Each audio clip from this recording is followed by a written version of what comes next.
Okay, well, might as well go ahead and get started. I think Garrett and Garrison are out there. Hello, guys.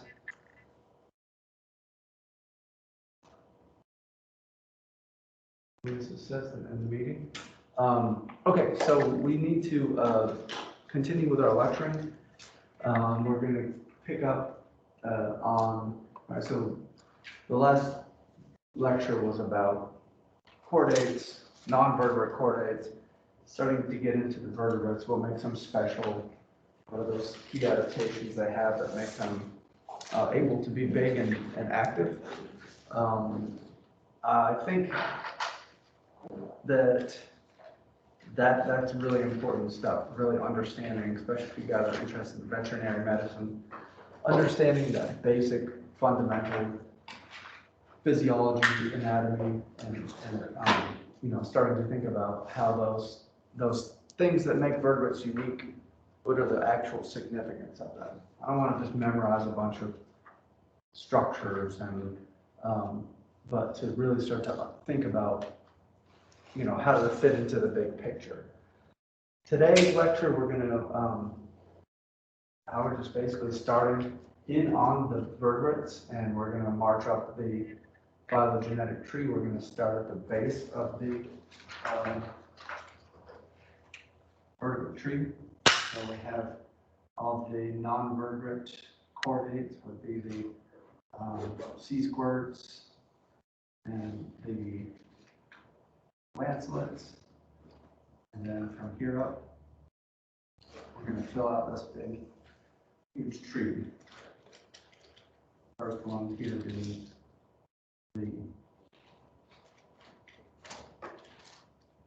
the hagfishes. And then we'll talk about the lampreys. some extinct jawless fishes. And then we'll talk about jaws, where they come from, why are they so important. And then on Friday, I'll have a lecture about the cartilaginous fishes. Right? So it's the example of the first jawed vertebrates. Okay. Before we do that, I want to address the project. And I've had some good discussion with most everybody in here about projects. And I feel like people are getting the ball rolling, getting some ideas. We really need to get to that point where we have a real clear idea about what the project is and starting to collect some data. Okay, if you don't have data yet, that's fine, but we at least have to have a real solid idea about really an actionable plan. That's the goal, right? I think that's probably one of the most difficult parts of this, is just coming up with that set of things that we need to do. Okay, once you get that, just lining them up and knocking them down, that's not that difficult. I'm not talking about a huge amount of data here, right? So toward that end, by Sunday, I want you to fill out this progress report. I'll put this up on Canvas, and I'm just going to kind of show you. I'm not showing you these honestly as an example of a great progress report necessarily, but this is the format for these things. Okay, you're going to have, I think there's 4 progress reports you have to do. It's a single page thing. This is not a matter of, the assignment is not about the writing, it's not about grammar, punctuation. This is a way for us to check in on progress you're making on your report, okay? What I don't want to do is say, okay, you guys have a big project due at the end of the semester, and then not mention it again, and then check back in November, how's that project coming, right?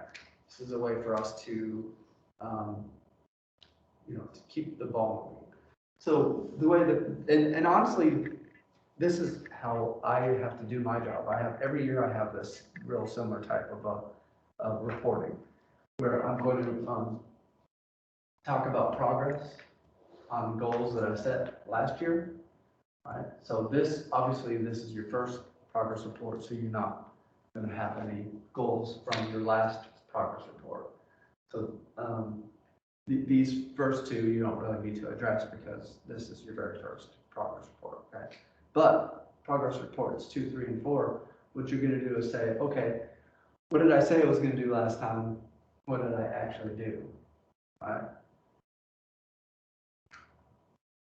I'm not going to necessarily, right? I'm going to be looking, what I'm going to be looking for is a thought process, and you being very intentional about this, right? So it could be every progress report, somebody says, I had 5 goals and I accomplished 6 things, right? It could be that somebody says, I had all these goals, I didn't get anything done, okay?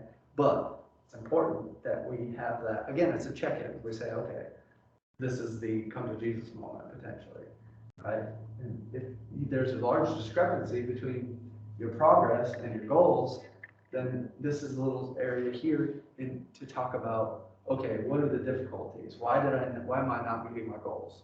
Okay, I'm telling you guys, this is how we are efficient, effective workers.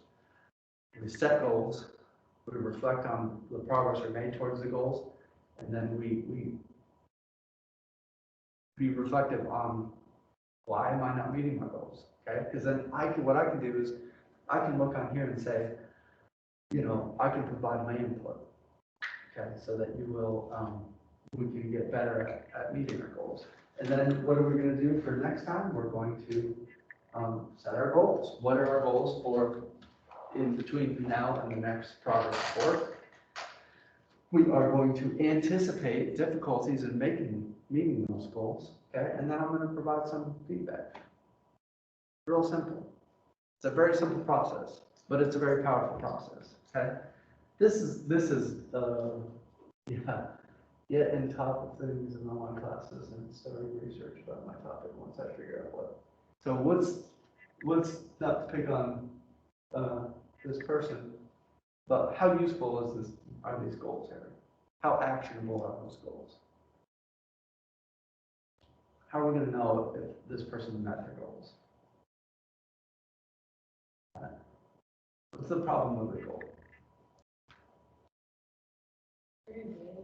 Okay, so what I remember sitting in a room and this person said this. They said, if you have a list of things to do and you feel like you never get your list of things to do, it's because you need to break down the list, right? When are you ever gonna get on top of things, folks? 44 years old, I'm definitely not on top of things, right? I feel like I kind of came up with a little bit of breath, right?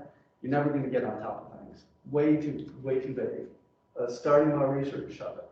Okay, what I would like to see on here is real specifics. I want to find 5 papers on my topic. I want to deploy 2 cameras. I want to send an email to this specific person at a zoo. I want to catch 5 lizards and make a data sheet. You know, I want to download my pictures from my camera and see if I'm getting any hummingbird. Really specific. That's what we're looking for here. And if I feel like you're coming up with goals that are too many goals, down here I'm going to say, whoa, that you're going above and beyond. But if I feel like we're looking at, here we are, you are here, right? And this is the finished product in December or January. Right again, Sam, November. And we have 1, 2, 3, 4 progress reports. We're gonna have to pace ourselves such that we get from where we're at, right, to the finished product. Okay, so that's part of my role here, is to help you to say, like, I think we're gonna need to step it up a little bit, okay, in order to finish this in an appropriate fashion. Okay. Don't. I think that part of the issue with this project thing is everyone's crippled with like being overwhelmed. Don't think about it like this. Think about this as something you're curious about, you kind of want to know the answer to, and we're gonna set about coming up with a way to answer the question, and then we're all gonna tell each other the answer at the end. Okay? Not a huge thing. But I do need to see you know, some reflection here. Okay. These things get these hairs sticking up out of them. They'll snake right up my nose. Okay. Here, obviously, everyone has difficulty. What's the single biggest difficulty that we all face? Okay, so no, and that may be, it could be, that's probably maybe a personality thing too, is that I know we can all get sort of paralyzed with fear, right? That we don't even really want to take the first step because we're just like, oh my God. All right, so that is a real and considerable difficulty, but really I'm thinking, well, just a lack of time. We don't have enough time. Okay, you can put that down here if it feels good, if it's like sort of therapeutic for you to say, oh my God, I'm never gonna go. But let's focus on solutions. I sit in these meetings all the damn time, you guys, and I hear people bitching and I hear people groaning and moaning. I think like, okay, what are we gonna do about it, folks? Right? At the end of the day, there's a couple things we can't change. One is, here we are. Right? The other is, if all goes right and the world does not end before November, we're gonna be presenting something. The way I kind of envision this is we're gonna have you guys will present this in poster form. This is one big PowerPoint slide. It's gonna have your intro, your methods, results, and discussion. We're gonna have a little upstairs in Dobbs. We're gonna have it all set up in the different rooms, and you'll have your poster presented, and we're all kind of shuffling around, mixing, mingling, drinking our eggnog, right? Come in and say, oh wow, I like animals too. How about you, Sasha? Tell me what you did, and you can just present it. This is informal, right? This is what science should be. It should be about curious people coming together in the community, talking about questions and answers, right? So that is not going to change. So we need to think about, okay, one of my difficulties may be, oh, I want to study behavior, but I'm not sure which species to study, right? I want to hear from people about fox squirrels in North Georgia, but I don't know how to get in I know they're out there, but I need to get in touch with them. How do I reach out? What's my message going to be, right? That I can provide comments on. The fact that we don't have enough time, I mean, I might have some smart ass comment about a time machine or something like that, right? Maybe bending the space-time continuum, but give me something that I can actually, we can engage in some kind of a witty banter about. Okay? So that's the goal. You just need to fill out these two things by Sunday. It's going to be up on Canvas. I'm going to make like a module for projects, right? And I've already had some good discussion, as I said, with people. And a lot of these questions, if you have a question about, you know, behavior of species, where am I going to send you? I'm going to keep sending you back to the literature. That's a major component of this project, just getting into the scientific literature about your topic. Okay. Okay. Questions about project reports, progress reports? We haven't started talking about your project. It's not too late. It's fine. Because where are we? Here we are. You're right here. All right. Some of us are maybe over here. Over here. All right. Some back here. We are where we are. So we do. Okay. It's my philosophical music for the day.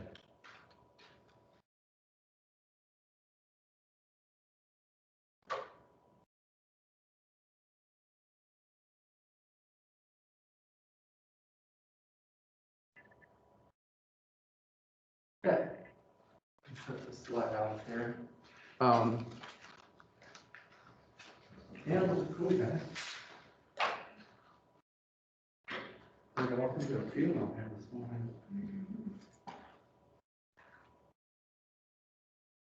Early bird race. You guys ever go to the fern bank? You guys ever been to the fern bank? Okay. Could be. Maybe. Maybe. Okay. Imagine it's a hot day. Dad drags you out of the house. You don't want to go anywhere. Drags you there. A bunch of dead dinosaurs and crap like that. Yeah. That's what Sunday was for us. That place is cool. They have like a timeline. It shows the and I want to do this up in the zoology lab. Just have on the wall, have drawn out the major milestones of evolution of life. See that really. But my wife was really surprised. Say if life went from that corner to this corner, a huge portion of it would have been just single-celled organisms. Then we have multicellular, and then we have, this would be sort of like the first vertebrates. Maybe way over here. Amphibians like way over here. Mammals way over here. Humans would be like, they say in a 24-hour clock, if life started at midnight, clicking around, humans would have evolved in the last second of the last minute of the last hour. We are blip on the screen, and mammals too, really. So these are very early species. Now this I threw in when you're upstairs in the lobby. You guys ever notice this big weird thing? Wooden pedestal. This weird wooden thing with spikes on the side. You guys ever seen that? Go grab it. This is from this species.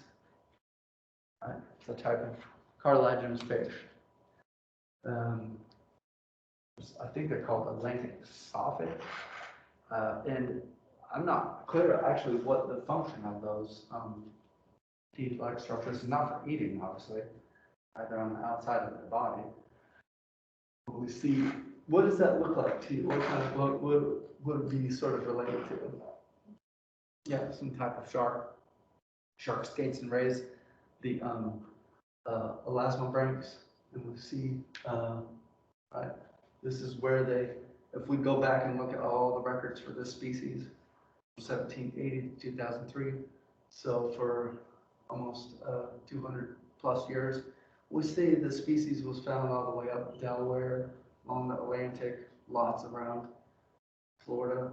And if we look at how many were captured since 85, which, I mean, I guess it's kind of a strange comparison. How many have been seen in 200 years? How many have been seen in 20 years? Right? But we definitely noticed that the range is shrinking. This is a real common thing, especially in these cartilaginous fishes. Sharks and these animals are really screwed these days, but a lot of animals are. But that's what that sawbill is from. Okay, the Cambrian period, 500 million years ago. Okay. Cambrian, this was a very important era in the evolution of life. Okay. The most major animal phyla, so all the mollusks, arthropods, perforans, cnidarians, everything arose back in this Cambrian period, including the first vertebrates would have evolved here. I don't know what was going on the earth, right? But so much diversity happened, arose during the Cambrian period. And we see the first fish-like creatures, of course, were jawless, okay? Not big, little fish-like things. The W-shaped miners. Anybody remember what this is? Or miners? The bundle of muscle fiber. So if you look at a fish, I've been drawing a lot of fish here lately. I'm getting really good at it though. Tropus. If you peel the skin back, you'd see the flaky muscle blocks, right? So you cook nice salmon. You guys like salmon? Put it on the grill. Right? Pushing it this morning. Right? It starts to like tender, like breaks open. That's the myomeres. Okay. So that, again, that is a vertebrate. That is a vertebrate characteristic. Okay. These complex shaped muscle fibers and the cranium. Right. So craniata, vertebrata, dorsal fin. And these things, these early Cambrian fossils, were more derived than these mixed hagfish. So I guess the hagfish you think of as the least derived vertebrate. They're the most ancestral, simple, primitive type of vertebrates that are alive today. Okay. And even this is even before the advent of bone. So hagfishes don't really even have bones. The first vertebrates certainly wouldn't have bones. Okay. These are very ancient type of things. So mineralized tissue. Really, what are we talking about? Mineralized tissue. Bone. Yeah, bone. What else? We got teeth, scales. Really? So is this a cellular type of thing? Is this alive? Is this living matter? Tissue, so it's made up of cells, right? That, at least currently, very old mineralized tissue would be acellular, but now we're talking about living tissue. So the first bone almost certainly arose in the skin, okay? Dermal in origin. Okay. And from there, it then was adapted and became the endoskeleton. Okay. So the first bone or mineralized tissue appeared as kind of like shark's scales. You ever feel shark skin? In Japan, you can buy these little nail files or like a thing that you can scrub your skin off with, and it's just they take shark skin and put it over a wooden paddle. It has these little teeth on there. Okay. What is the function of this mineralized tissue? Obviously protection, that's the simple one. But what else? We kind of forget about the function of bone. What is the function of bone besides support and protection? What's bone made out of? What are the minerals in our bones?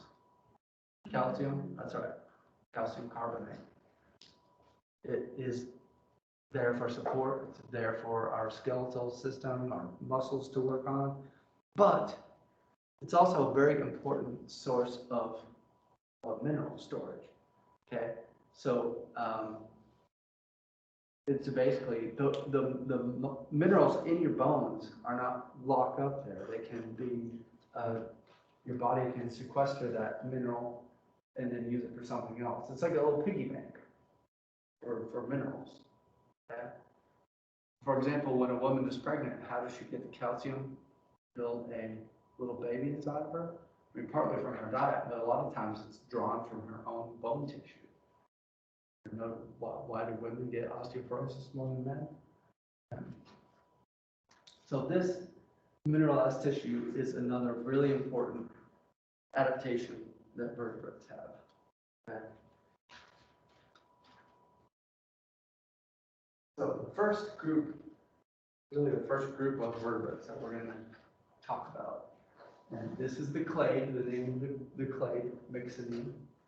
Okay? It's not a huge clade. There's only 60 extant species. And they're not huge. They're not complex. Really, they're just a worm-like, scaleless creature lives in the ocean. And we know that they're jawless because we haven't got to that point on family tree yet. Until over here we start getting jaws. And if you don't have jaws, it's kind of difficult to make a living. There's not a lot you can eat if you don't have jaws. Okay, so they are sort of relegated to being scavengers of the ocean. There's stories about deep sea submersibles looking around down there. They find a dead whale carcass that's fallen down, and it's just covered up with these hagfishes that are using their mouths to pull chunks of dead fish off, or whale, I guess, dead mammal in that case. Okay. So they have these huge mucus glands. Here's some pictures. This is I'll go back to that slide, but here's the mouth of a hagfish here.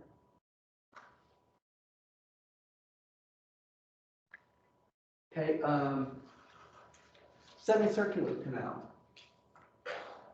We have these. Where are they found? Does anyone know what your semicircular canals are? Get an ear infection as a kid? Have balance issues? Right? Semicircular canals are part of the ear apparatus. And they're used to help the brain understand the orientation of your body. Okay? Help us to tell what's up and what's down. Little hairs on there inside of the semicircular canal. And there's fluid in there that tells, uses gravity to tell up and down. We have 3, they have 1.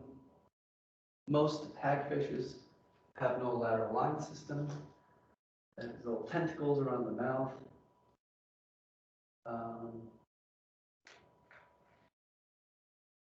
2 plates with, what's this? Keratinus. What's this It's a substance. What's it made out of? Okay, and keratin's a type of, what class of molecules do you find keratin in? Not bone. The type of protein. Our nails in our hair, keratin. Okay, so this is not bony. It's not mineralized tissue. It's hard, right? Claws, keratin, but that's what hagfish have. They don't have teeth. They have tooth-like structures. Okay, and those tooth-like structures are used to gouge and rasp and scrape on dead tissue to get food. Okay. These things are very sort of like go back before the jaw, back before bones, really back before vertebrae. These things are non-vertebrate vertebrae. Okay, I know non-vertebrate vertebrates. They don't have any kind of vertebrae. They have a notochord because they're chordates. Right?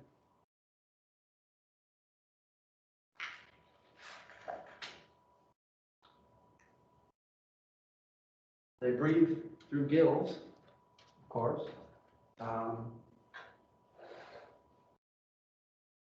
The very bizarre circulatory system. Really, it is a closed circulatory system, but it's almost like an open circulatory system. They have these big sinuses in their body that the blood just kind of sloshes around in there. Okay, the heart is very simple and does not do much to pressurize the blood. Okay, and in fact, they even have multiple hearts. They have these little accessory hearts in their liver and in their back of their body that are independent of each other and that help to move the blood around. Okay, very simple circulatory system. No vertebrae, no reproductive ducts. Okay? And when we see this word every time, what is a duct?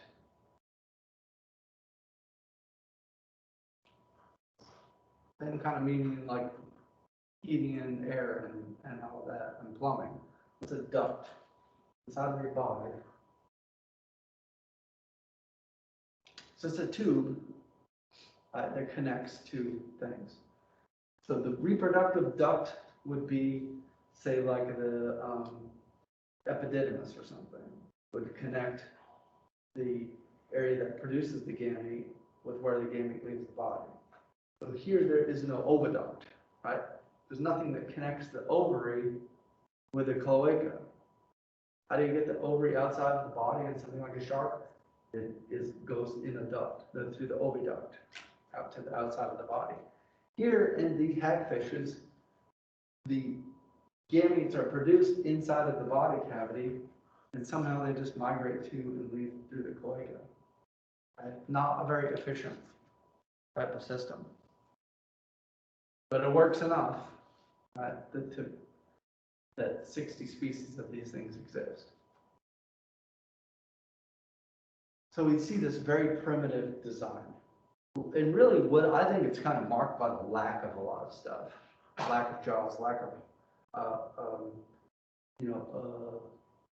vertebral elements, lack of ducts. And we don't know a lot about this group, though. Okay. They do have some economic value for their skin, still abundant in the Atlantic Ocean. Another thing that I've seen videos of where they're starting to look into the usefulness of the slime produced by hagfishes. There's some protein in there. This is pretty wild, actually. So they have these little, well, I gotta let me back up. What is mucus anyways? How's mucus produced? Secreted? Okay, something is secreted. What do you suppose this is mostly made out of? Mucus. mainly water. Okay? So what it is proteins that are very hydrophilic. Make these, you secrete the protein, and then the water gloms onto the protein, and it makes sort of like this, like slime. Okay? So the body of the hagfish has these little pores. The pores shoot out the protein, and when the protein goes into the seawater, the water is attracted to and gloms onto and makes the mucus. Okay, that's why they say with all this COVID stuff, let's all everything bring it back to COVID, right? One of the big things they say, drink a lot of water. Why? Because then the mucus will run more easily. If you don't have a lot of water, the mucus is really super thick and sticky. Okay.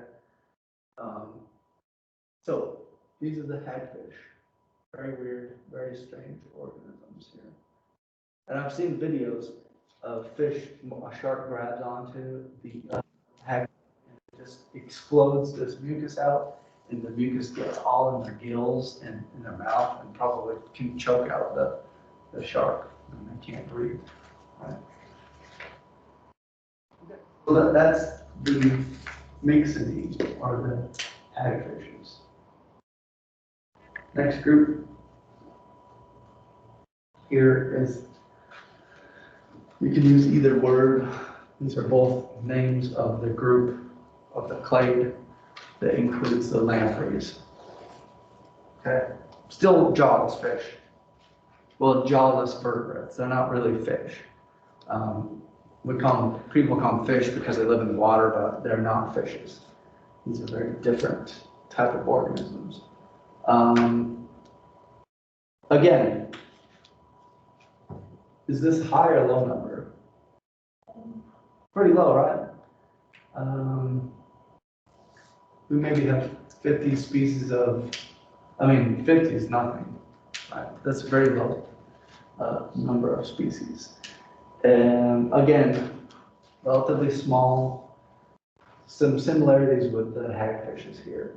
You do find them in the ocean mainly, but there are some freshwater. We do have, right, we've been talking about the chestnut brook lamprey here on campus, jawless, starting to get vertebrate, okay?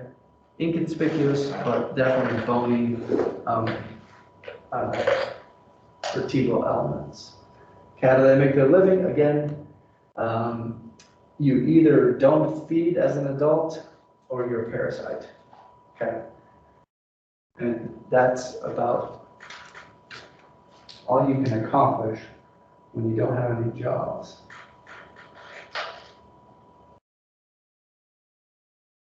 So, various types of lampreys. Here, this is the body, and this mouth is attached to some glass plates. You can see those, the rasping teeth-like structures, right? So they attach. There's some suction, so they create a negative pressure, and as they rasp, and either the fish is bleeding or lymph or whatever, some kind of fluid is escaping from the fish, it gets sucked into the mouth of the lamprey, and that's what they eat. Okay. Yeah, lampreys.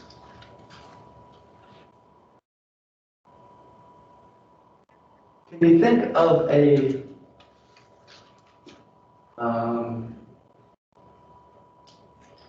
conflict that arises when your mouth is used, and you can see here's where a lamprey used to be.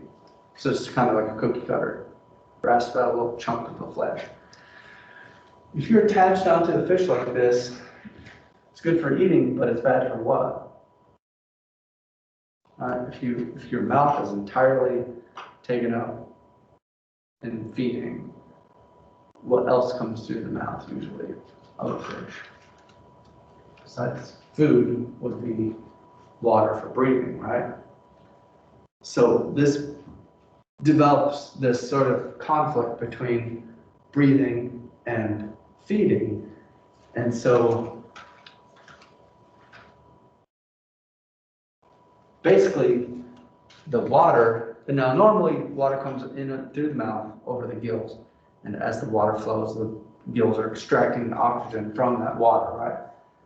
But with lampreys, it's a very different type of situation. Basically, the water goes in the gills and out of the gills, okay? And it's not a very efficient type of method. They use muscles to contract, draws water in, and then as the pharynx relaxes, the water leaves the gills, okay? Life history, many of these species are anadromous, like very similar to salmon, in that they live in the ocean, but move into rivers and creeks in order to lay their eggs. Juveniles are not parasites, but they're filter feeders. So they may be scraping rocks and things to get algae off, and then they use their gills to filter out the food. Okay. As adults, some are basically, once they mature from the ammoset life stage, they may just stop eating altogether and then seek a mate, reproduce, and die. Okay. We've seen this mating balls of the chestnut brook lamprey here on campus in the spring. And yeah, that's about really all I want to say about lampreys. Okay.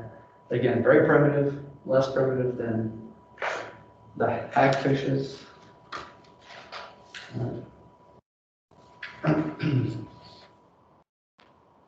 We've seen, and let me see. Yeah. Great phylogeny here. Okay. Here we go. Here is the some of the most ancestral of vertebrates. We kind of looked a little bit at these in the last lecture. Okay. What does it mean when the bar stops here? This bar continues on to here. This one goes to the top. These guys all stop there. Lots of information in these charts. What does this tell us about that group? Yeah, they're extinct. They didn't make it past 359 million years ago. They're losers, right? These guys, very ancient, extinct a long, long time ago, okay? So, where are all the jawless fishes? Where did jaws occur on this tree? We've got to kind of get ourselves oriented on this chart.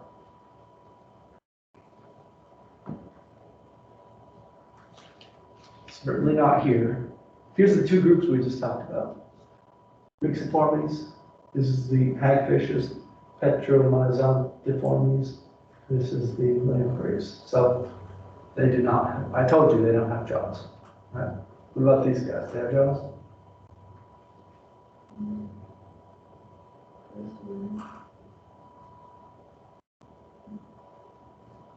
What about that? Gnathostomata. This is where jaws arose. Everybody from here down, jawless. Jawless. They're not jawless fishes. Jawless vertebrates. Okay? Are those like rays and things? What is it? Are those like different types of rays? No. No, they have jaws too. They're going to be in this group. Elasmobranchia. Okay? So, a couple things that I think if we just look at this, here's the jawed vertebrates. Here's the jawless vertebrates. What do we notice about jawless vertebrates? They're either 60 species, 50 species, or they are dead, right? All of these things went extinct. Okay? These are the only two groups of vertebrates that don't have jaws that survive to present day. And they have 50 or 60 species, which is nothing. There's 50 species of birds in that little patch of forest over there, okay? So why do you suppose that is? Why is it? No, if we compare that, here's the gnathostomes. This group, the Sarcopterygians, includes all of the mammals, reptiles, birds, amphibians, right? This group includes all of the Metropus, Cyprinella, and the little mad toms, all that. Incredible diversity. Here's all the sharks, skates, and rays. Lots and lots of species. Dead or nothing for diversity. What's going on there? Anybody have any guesses about? Is that just totally coincidence?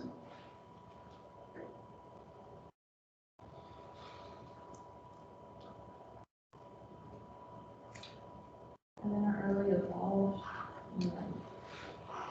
Okay. So not a lot of change, I would guess, and that's probably true, Cindy. If we could go back and really, I was thinking about this at the Fern Bank that had Argentinosaurus. Some of it just huge. If I could travel back in time anywhere, tell me what would be cool to see a freaking gigantic dinosaur, right? But you could travel back in time, like Marty McBird, what's the Back to the Future? He gets in his little thing, he's like, I want to go back to 444 million years ago, and I want to see what hagfishes look like. And he's going to put it in his pocket, and he's going to flash forward to present day. They probably look about the same. They have not really probably changed much, right? Why is that? Why have they not changed? Why have they not evolved and split and diversified and speciated and made a huge adaptive radiation? Versus here, bam. I mean, the birds evolved way up here, but yet there's 10,000 species of them. Right? What's going on? What possible niches can you occur in? How many ways can you make a living as a bird? Can you eat seeds? Yeah. Can you be flightless? Sure. Can you swim in the water? Yeah. Can you soar? Can you eat fish? Can you be a frugivore? Right? All those things available to fish. What can you do as a hagfish or a lamprey? How do you diversify? There really are no niches available to you. You don't have jaws, right? There's nothing to work with.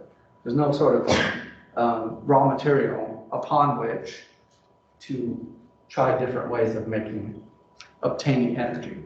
Okay, my guess that's what's going on. And think about all the different ways that jaws have been adapted to be used. Right? Scraping, predators. They're used for breathing. We're about to talk about that. But I think it really shows us how important jaws are. Okay. Another way to look at this. Who's included on this? If you, as a tree, as a monophyletic group, if we include this common ancestor and all the descendants, who's this tree about?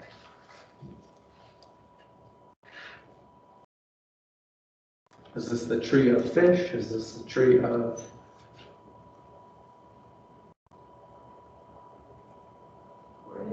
chordates? Okay. So two ways you can tell. One is it says up on the top, chordates. Not to be a smart ass, but if we look at that bracket on the top, this is a lot of us just learning to interpret these trees. The bracket on the top says from here to here, as a group, as a clade, they're chordates. Inside of this, from here to there, right? That's this class. The vertebrates are the craniates. Well, actually, this is kind of confusing because I told you that they're interchangeable. But according to this, what's the difference between craniates and vertebrates? According to this tree, or this. Stuff with vertebrates on the head, but not. Oh, so it comes down here. So it doesn't include cephalochordates. So as a group, craniates includes hagfishes versus vertebrates don't include hagfishes. And we said that hagfishes technically don't have vertebrae, so should they really be considered vertebrate? I don't know. But regardless. Okay, what about this group, the cyclostomes? And think about stone's mouth, cycle being like the circular mouth. Is this a good group? Why are they putting it in? Why are they putting it in quotations? What's the problem with a group called cyclostomes or a group called agnathans? What do we say the only good groups are? Okay, and is this a monophyletic group? Common ancestor and two of the descendants? You can't just pick these guys out of the middle here, right? Just like agnathans. You can't leave out this to just talk about this group, right? The non-monophyletic groups. But we still use them to talk about things, right? Another non-monophyletic group, ostracoderms. I still use, bless you, mostly just because they're so darn cool. Extinct group, jawless fish. Okay, these would be that whole group of, we go back here. This is I think this is like God's grand experiment. He's like, let's try this. That didn't work very well. This whole group of, before they evolved, before the advent of the jaw, but they did not really, were not very successful. But check them out though. Look at these things. Ostraco means shells. Derm means, what does derm mean? Dermatology. Skin. So these are the shell skinned animals. They're jawless. They do have bony mineralized tissue, and that bony mineralized tissue is in the skin. Okay? This is like a shell on the outside of their body. They had a skull, right? And in fact, the skull, if you look at ostracoderms and look at their skull, at the bony tissue, it's actually just made out of teeth. Right? So the teeth evolved from scales, okay, and that dermal bone is what formed the first type of skulls. Bony skulls were made out of totally dermal tissue. Okay. A whole bunch of different body plans. Right. I mean, I have no idea what is this stuff. Right. Well, we see they all went extinct. Okay. Who knows what would the niche be for these organisms? Like, what did they do? How did they make a living? What did they eat? What did they feed? Is this a sexual selection type of thing? What was it? I have no idea. Nobody knows anything about it. Very interesting. Okay, and then the advent of the jaw. Okay, we'll leave it there. It's 9:50. We'll continue this and post a YouTube video like I've been doing. Give me something on a progress report. Email me. You don't need to wait until there's a progress report to talk to me about your project. It's actually very conceivable. You guys could get a bulk of this, your data collected in the next 2 or 3 weeks, and then just write it up for the rest of the semester and be done with it. Okay? So, but let me know what I can do for you guys. Yeah, relax. Okay, we'll see you. Let's see.